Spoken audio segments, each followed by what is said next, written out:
Well, yesterday afternoon, actually about this time, actually, yesterday the news came through that uh, well, one of the luminaries of the Labour Party would have to be said, and somebody who is respected by both sides of the House, David Parker, would be announcing his retirement, be giving his valedictory, I think, in about a month's time, and then heading off, riding off into the sunset.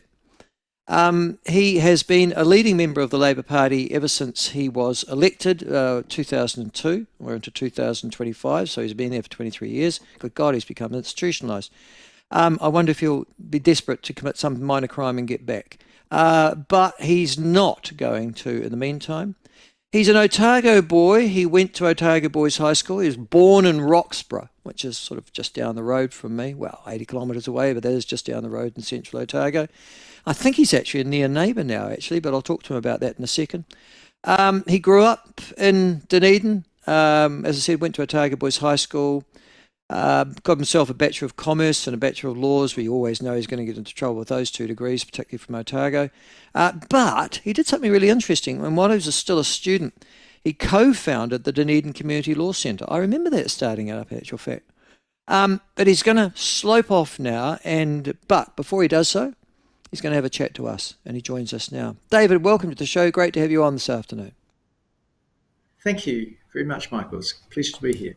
Listen, you're all over the show. The last I heard of you were living in Auckland, but I know you've got a batch in Karitani, or well, a nice house in Karitani, actually. A crib. A crib. Are you, don't have a crib. Down there. Oh, yes, that's right, a crib. I forgot about that. Yes, South Island is a crib. Mind you, a crib is a lavish compared to the batches of the North Island.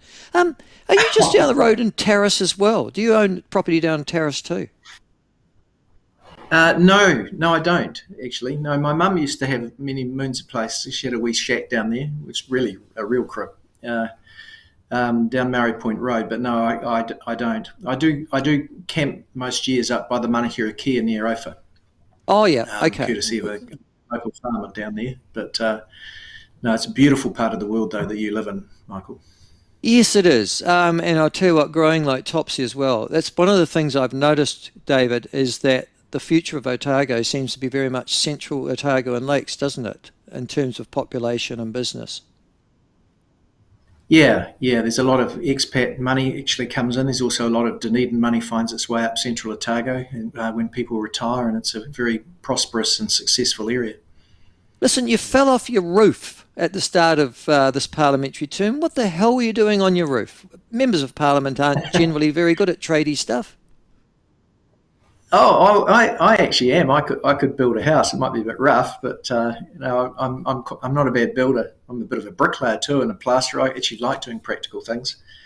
But I was stupidly in a hurry as I was repiling a bunkhouse out at my crib, and ironically replacing a deck because I was worried that piling the bearers were rotten and someone was going to break through and break their leg. And I was in a hurry. I was just finishing it off, and I couldn't get the fixings off a little veranda above the door, almost a weather shield, and I stupidly climbed up onto it while I took some of the bloody screws out, and the whole thing just collapsed under me, and I fell on the structure below and very badly broke my leg. But thanks to the wonderful health services we have in New Zealand, I can now back in one piece and can walk again, and we'll be skiing this winter. Oh, okay, so you're okay, because you got sworn in. You couldn't go to Parliament to get sworn in for this term. Did the clerk come down actually and swear you in sort of remotely? Yeah, wasn't that kind? The House actually agreed for the first time in history, I think, that I could be sworn in remotely, and because I couldn't get trousers over my leg brace and I wasn't allowed to fly at that stage, I was sworn in my shorts as well, so a couple of bits of history made, if nothing else in my career. Oh, well done. Listen, a couple of things. There was an old saying in politics that politics always ends in either failure or disappointment. And I guess, in terms of leading politicians, that's probably true in the history of New Zealand politics. I'm interested in your timing. You got elected in 2023. Unfortunately, went through that particular event with the roof. Came into Parliament with an intention to serve, but 18 months into this particular term, you've decided to pull the plug. Why? Well, look, the business of government, whether it's regional government as you do or central government as I currently do, is never finished. There's always something more to do and achieve. Um, in fact, I was considering not standing at the last election. Some things happened that I disagreed with, and so I thought I'm going to hang around to try and shape the future a bit. And I've done that. I've also come to a sort of a sort of an end of a project in terms of resetting our foreign affairs position, which I sort of gave quite a serious speech on a couple of weeks ago, Mm. and it just felt like.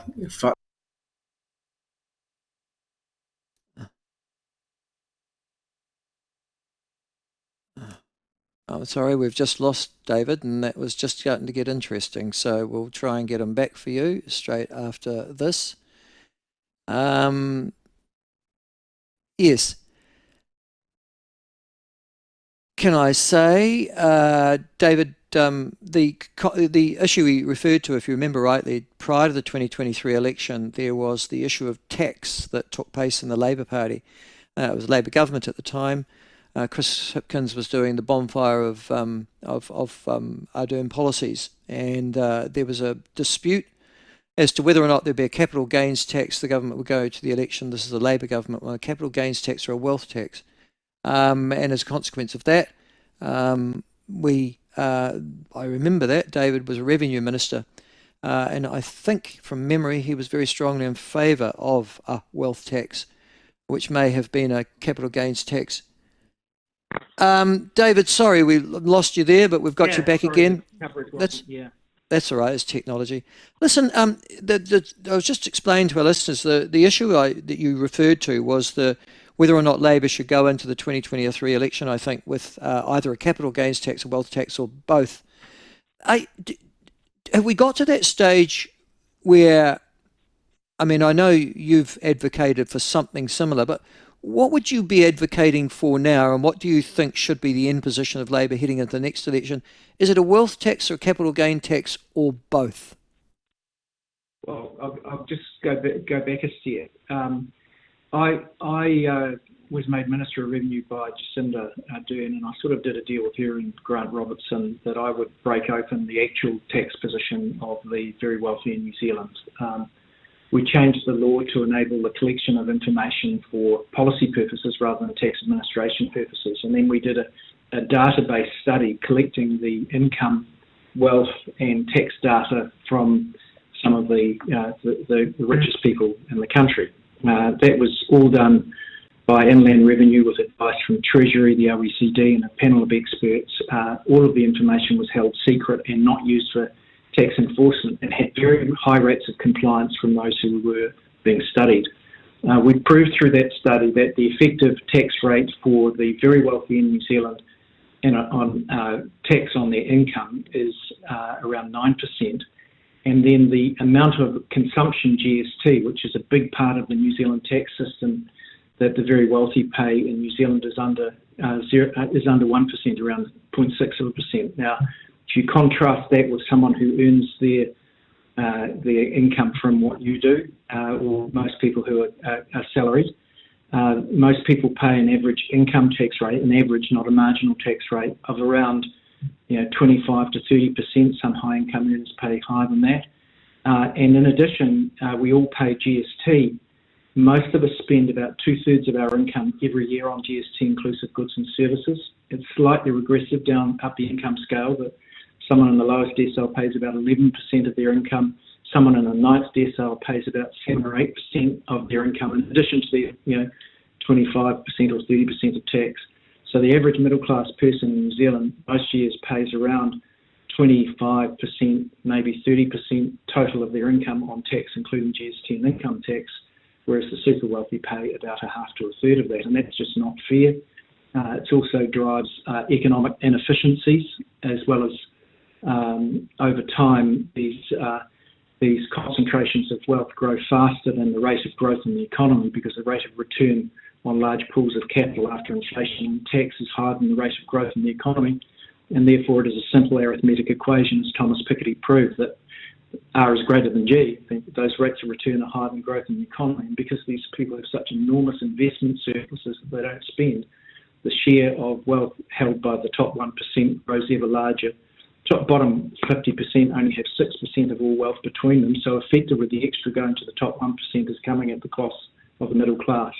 So that's the problem definition, and then your question goes to what should be done about it. But you had some views on that, and you promoted those views at the start of 2023. Chris Hipkins, though, was doing a bit of as I said, a bonfire of policies at that time, and it didn't survive, which is why you were, I guess, thinking about should I stand again at 2023. Yeah. Have you won that battle now, though? Do you think that the Labour Party have taken on board, leading into the next election or the one beyond that, the ideas, the sentiments, some sort of need for a policy solution in that area? Well, I believed in a tax switch. I didn't believe in a tax grab. I believe that we should be changing the tax system so as to give a tax-free zone to everyone in New Zealand, actually. And if you did both a capital gains tax and a wealth tax, you could, at the time of the budget in 2023, which is when we were originally considering doing it, could have given everyone the first $20,000 of income tax-free. And if you had done just a wealth tax rather than both, and you would have to give credit for one against the other, so that it would be double taxation. But if you did both, because it works slightly differently, if you only did one, if you did the wealth tax, which from my perspective is miscalled a wealth tax, it's actually not a wealth tax, it's actually a tax on the income from capital, not wealth itself, but it's effectively collected at a proxy rate. So if I could explain that, if big pools of capital earn, say, 6% per annum, let's round that down to be conservative to 4.5% per annum. And if that was taxed at a third, which is roughly the income tax rate for a high salary earner, that would equate to 1.5% of that 4.5% income per annum. So you just cut through the nonsense and you say we'll charge it as a percentage of that capital or wealth at the rate of 1.5% per annum. And that would have garnered enough revenue to give everyone in New Zealand the first $10,000 tax-free. Now, the Labour Party chose not to do that, and you're quite right that that and some of the other tax policies at the election, I didn't think, given my position on those things, that it was credible for me to sell them, so I withdrew from that portfolio with no rancour, either from me to Chris Hipkins or Chris Hipkins to me.